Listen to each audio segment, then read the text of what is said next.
Ouais, Rigo, le départ de Marcus Rashford à Aston Villa a été acté.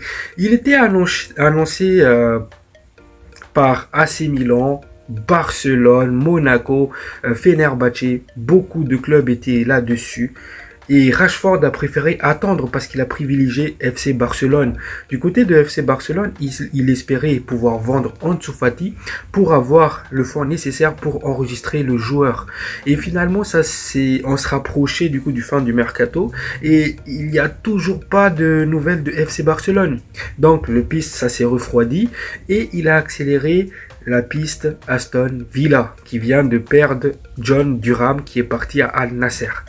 L'équipe, bienvenue sur Legacy United. Dans cette vidéo, nous allons parler du cas Rashford, de son départ et on va aussi en discuter de qui sera le successeur pour porter cette numéro 10 légendaire portée par Wayne Rooney, Marcus Rashford. Ça sera qui la suite? Sur ce, abonnez-vous, un petit like, un petit commentaire, ça fait toujours plaisir. Bon visionnage à vous.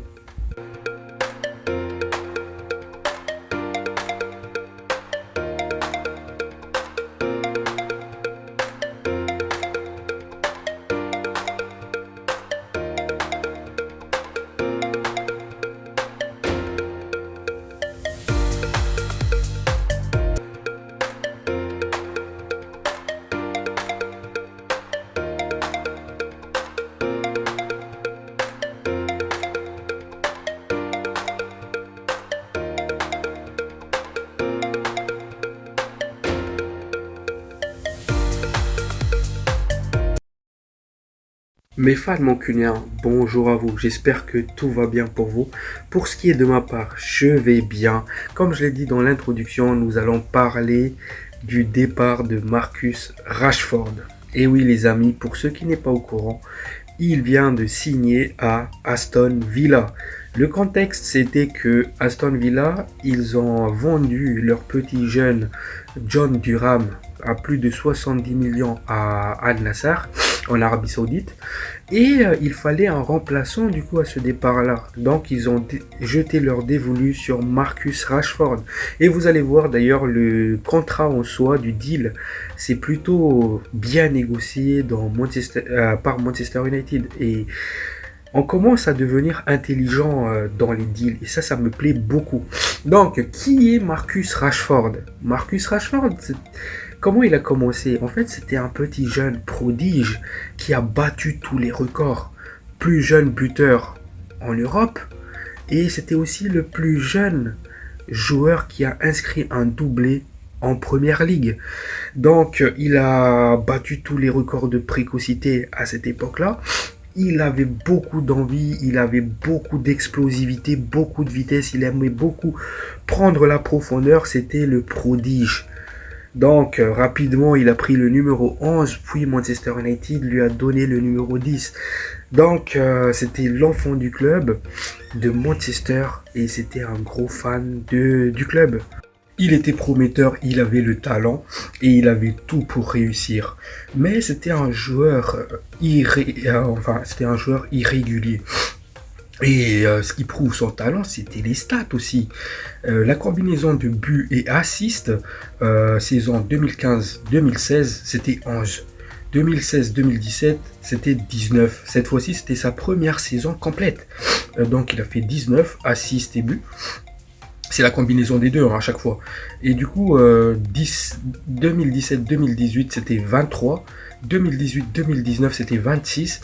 2019-2020, c'était 37. 2020-2021, c'était 35. Et 2022-2023, c'était 43. Donc, il y avait les stats qui parlaient pour le joueur. Il faut aussi savoir une chose, c'est que le joueur à Manchester United, il a joué 437 matchs. Et il a marqué 138 buts et délivré 63 assists. Des stats pas mal du tout. Si le joueur était régulier, il aurait aussi pu battre d'autres performances. Par exemple, le meilleur buteur, etc. Il pourrait partir en légende, mais encore une fois, c'était un joueur irrégulier. On se rappelle tous de cette combinaison offensive qu'on avait à l'époque, Martial, Rashford et Greenwood. On a beaucoup placé d'espoir dans cette offensive, mais au final, les trois, c'était des déceptions parce que tu avais Martial, blessure à répétition, Greenwood, je vous fais plus le dessin, hein, des trucs extra sportifs, violence conjugale, et surtout Rashford, il était irrégulier. Donc c'était la déception parce que on s'est dit que cette trio là va terroriser l'Angleterre, mais finalement rien. Donc c'est la fin d'une ère. Il faut passer à autre chose. On espère le meilleur pour lui à Aston Villa et que le renouveau de Manchester. Donc voilà. Donc pourquoi ce talent a été gâché? Rashford, comme je l'ai dit, c'était un joueur pétri de talent. C'est un joueur polyvalent qui était à ses débuts. Il avait beaucoup d'envie dans le pressing, dans les courses. Il était vraiment un dynamiteur. C'était l'attaquant qu'il fallait à Manchester United. D'ailleurs, ça se résultait aussi si Rashford n'était pas en forme, Manchester United n'arrivait pas à gagner. On mettait beaucoup le poids sur Rashford. Donc c'était dans un autre monde. Rashford aurait pu gagner la première ligue avec Manchester United. Il aurait pu gagner plus de trophées. Donc pour rappel, Rashford, il en a quand même gagné pas mal, en 7 il me semble, avec un Ligue Europa, FA Cup, Carabao Cup. Mais du coup, il n'a pas gagné la Ligue des Champions ni la première ligue. Et peut-être que dans un autre monde, il aurait pu le gagner. Pourquoi? Parce que on crache sur le joueur, on dit que la mentalité elle est mauvaise et tout, etc. Mais le problème en soi aussi, ça vient de Manchester United. Si à l'époque où Rashford, c'était le Rashford de Prime, si 50% de l'effectif était dans ce sens-là, ben on ne sera pas là.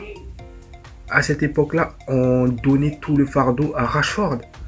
Donc Rashford, c'était le jeune joueur qui nous portait, à qui on déchargeait tous les fardeaux, à qui d'autres joueurs, ils respiraient cette mentalité de lose. Donc petit à petit, Rashford, il était dans un environnement toxique. Donc petit à petit, il a suivi les voies de ces joueurs-là. Et encore une fois, si on avait encore ce style d'environnement, je suis prêt à vous le dire, même Maïno, il aurait suivi ce cas-là. On sera tous là dans 5 ans à dire ben Maïnou il a une mentalité de merde, nani nanana, parce que c'est l'environnement qui était toxique. Quand vous dites que c'était Rashford qui portait l'équipe, moi je vous dis, si 50% de l'effectif avait la même mentalité que Rashford à l'époque, on aurait pu espérer mieux. Donc, c'est aussi la faute de Manchester United. Et surtout aussi, c'est la faute des coachs qui sont passés par là. Je parle là, par exemple, à l'époque où Rashford, il était blessé, au dos, il me semble, et il a continué à jouer parce que Ole, il voulait se sauver. Il voulait sauver sa peau. Donc, il a continué à faire jouer Rashford malgré sa blessure. Donc, si vous regardez bien, à partir de cette blessure qu'il a eue, cette opération qu'il a eue, Rashford n'était plus le Rashford qu'on a connu. Parce que on a senti un joueur épuisé physiquement et mentalement. Et ça, c'est à cause de Manchester United. Après la mentalité, après le joueur aussi, il n'est pas de tout reproche.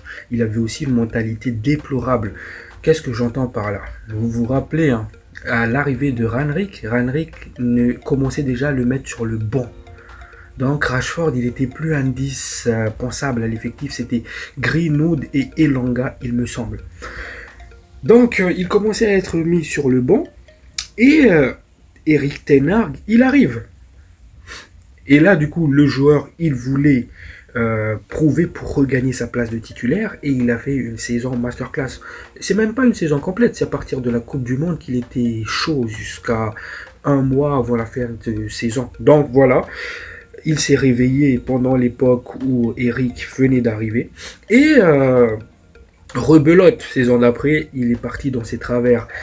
Et aussi, il y a eu des problèmes extra-sportifs. On se rappelle tous, Ole à l'époque, il lui a dit, il faut que tu te concentres davantage sur le football. Et que juste après, en conférence de presse, Ole s'excuse.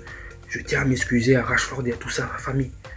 Donc, Manchester United a placé Rashford au-dessus du club. Et le joueur, il a pris la grosse tête. Et on a vu aussi, époque de Erik ten Hag, le joueur, il part en soirée la veille d'un match. Le lendemain, il dit il est malade ou il n'est pas en forme sur le terrain. Et il n'y a même pas de mise à pied. Pourtant, Sancho, on prend l'exemple de Sancho. Erik ten Hag l'a écarté. Pourquoi? Parce qu'il ne s'entraînait pas bien à l'entraînement. Pourtant, c'est la même truc que Ruben Amorim a remarqué, que Rashford, il ne se donnait pas à 100% à l'entraînement. Donc, ça voyait clairement que le joueur, il avait le pouvoir. Et que même Erik ten Hag ne pouvait rien faire. C'est mon avis après. Donc Ruben Amorim, il arrive. Il voit que première séance d'entraînement avec Rashford qui poste la story en disant top session today. Donc avec tout le sourire, motivé, etc. Et même pas un mois plus tard, les problèmes commencent. Écarté du match du groupe pendant le match face à City, lui et Garnacho. Mais ce qui était bizarre, c'est que Garnacho, juste après, a réintégré le groupe parce qu'il a compris son erreur. Mais Rashford, depuis, il n'a pas montré cette envie et Ruben Amorim l'a senti. Et il a lancé des pics. S'il ne change pas, moi non plus je ne vais pas changer. Donc je ne vais pas le faire jouer. Et c'était là le début du calvaire, du départ de Marcus Rashford. Donc le joueur, il a commencé à faire des sorties médiatiques juste après ça en disant qu'il n'écartait pas la possibilité d'une nouvelle challenge. Et finalement, il a été mis dans les listes des transferts mercato de janvier. Il a eu pas mal de prétendants. On pense là à AC Milan, Barça, même Juventus, Dortmund, Monaco, des clubs de l'Arabie Saoudite et des clubs de Première Ligue. Et finalement, il a décidé de partir à Aston Villa. Mais il faut se rappeler d'une chose, c'est que le joueur, il a attendu jusqu'à quasiment les fins du mercato pour pouvoir se décider. Pourquoi? Parce que le joueur, il voulait Barça. Et Barça voulait le joueur. Mais le problème, c'est que le Barça, ils n'ont pas les sous. Donc, ils se sont dit, écoute, mec, on va d'abord tenter d'essayer de vendre certains joueurs de notre effectif, notamment Ansu Fati.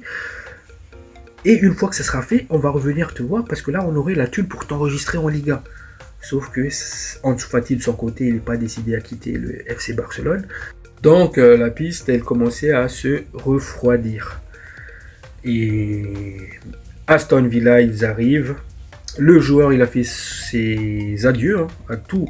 Le staff, les ex-coéquipiers maintenant, les membres du club, etc. Et du coup, on va parler du deal. Donc, nous allons parler du contrat en soi. Donc, c'est Marcus Rashford part en prêt avec option d'achat de 40 millions de livres à Aston Villa. Et le club de Aston Villa va couvrir 70% du salaire du joueur, soit le salaire de base. Et cette 70%, ça peut monter jusqu'à 90%.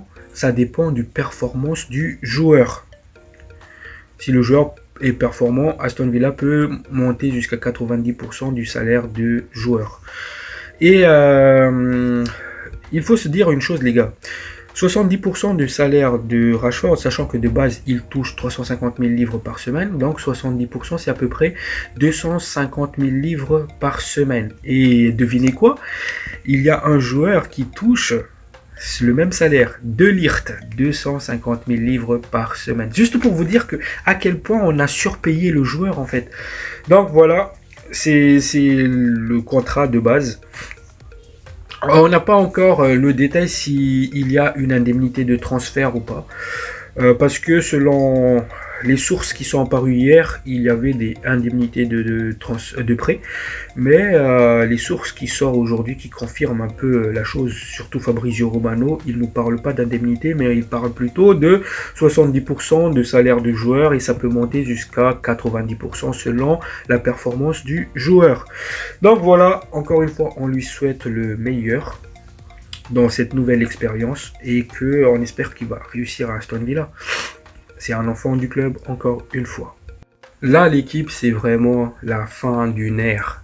Regardez cette photo. Il me semble que c'est une photo de Europa League où on voit Rashford, Valencia, Fellaini, etc. Donc, sur cette photo, le seul joueur qui restait parmi les joueurs disponibles sur cette photo, c'est Marcus Rashford.